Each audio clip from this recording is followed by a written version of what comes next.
আসসালামু আলাইকুম। আমি আজকে আপনাদেরকে একটা নতুন কথা শেখাবো। কথাটা হচ্ছে যে আ মানে প্রবাদ শেখাবো।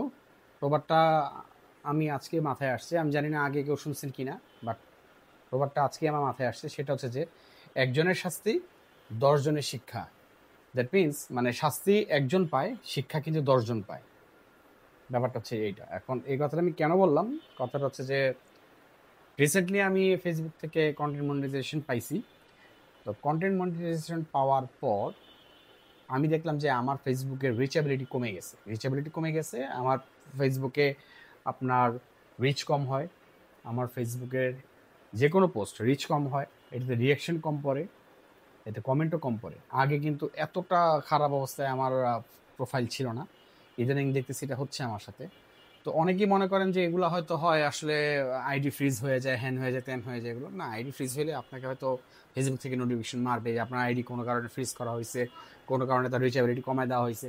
এগুলা কিন্তু সম্ভবত ফেসবুক কিন্তু আপনাকে জানাই দিবে। কিন্তু without any kind of notification or justification আপনি যদি খেয়াল করে থাকেন যে আপনার আইডি রিচেবিলিটি কমে গেছে, কিন্তু বেশ কিছু কারণে হতে পারে। এক হচ্ছে যে মুখ্য যে কারণ সেটা হচ্ছে যে আপনার ফ্রেন্ড সার্কেলের হিংসা।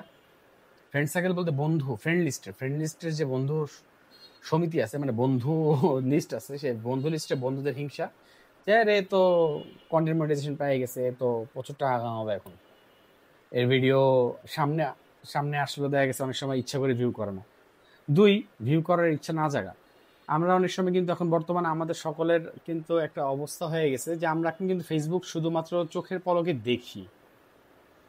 Swipe up, swipe up, swipe up, জীবনটা এখন সোয়াইপ আপ হয়ে গেছে। আমরা এখন শুধু দেখি, কিন্তু কোনো কিছু লেখি না, কোনো কিছু রিয়্যাক্ট করি না, শুধু দেখি। যেটা ভালো লাগে সেটা দেখি, দেখে সোয়াইপ আপ। এতক্ষণ যে একটা জিনিস দেখলাম, আমি একটু কন্ট্রিবিউট করি, তাকে একটু একটা লাইক দিই, একটা রিয়াকশন দিই, একটা কমেন্ট দিই, যাতে সে আর কি ভালো ভালো জিনিসগুলো আমাকে আবার দেখাতে পারে।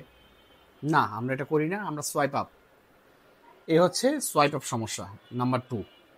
আর নাম্বার থ্রিতে যে জিনিসটা সেটা হচ্ছে যে আপনার করা কমেন্ট, এটা খুবই ইম্পর্টেন্ট, এটা একটু মনোযোগ দিয়ে শুনবেন। আপনার করা ফেসবুকে কমেন্ট কিন্তু ফেসবুক দেখে। দ্যাট মিনস আপনি মনে করতেছেন আপনার করা কমেন্ট কেউ দেখতেছে না। না, আপনার করা কমেন্ট কিন্তু আপনার আত্মীয় স্বজন ফ্রেন্ড লিস্টে সবাই দেখবে, প্লাস ফেসবুকও দেখবে। আপনি কি কমেন্ট করতেছেন, সেটা নেগেটিভ হচ্ছে না পজিটিভ হচ্ছে, এইসব কমেন্টও কিন্তু ফেসবুক খেয়াল করে। করে কিন্তু আপনার পোস্ট ফর ইউতে, যেটা বলে আর কি, ট্রেন্ডিংয়ে না ফেলে উল্টা আপনার আইডিতে অন্যদের পোস্ট পুশ করায়।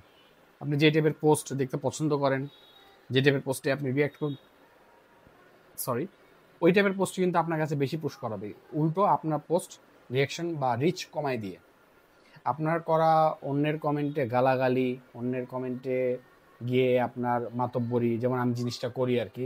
কারণ বিগত এই যে নুরাল পাগলা থেকে শুরু করে মিজান, এসব অনেক বিষয় নিয়ে, মিজানের ভাতের হোটেলের কথা বলতেছিলাম আর কি, মিজান, এসব অনেক পোস্ট, ও আবার ডাকসু নির্বাচন ছিল, এসব অনেক পোস্টে আমি যে উর্কিস পার্কিস ধুমধাম খালি কমেন্ট করছি, নেগেটিভ পজিটিভ সব মিলিয়ে কমেন্ট করছি, নেগেটিভই বেশি, নেগেটিভ কমেন্ট করছি। এসব কারণে হয়তো ফেসবুক আমার রিচেবিলিটি কমাই দিছে। তো এই কারণেই আমি প্রথমে ওই কথাটা দিয়ে শুরু করছি যে একজনের শাস্তি ১০ জনের শিক্ষা।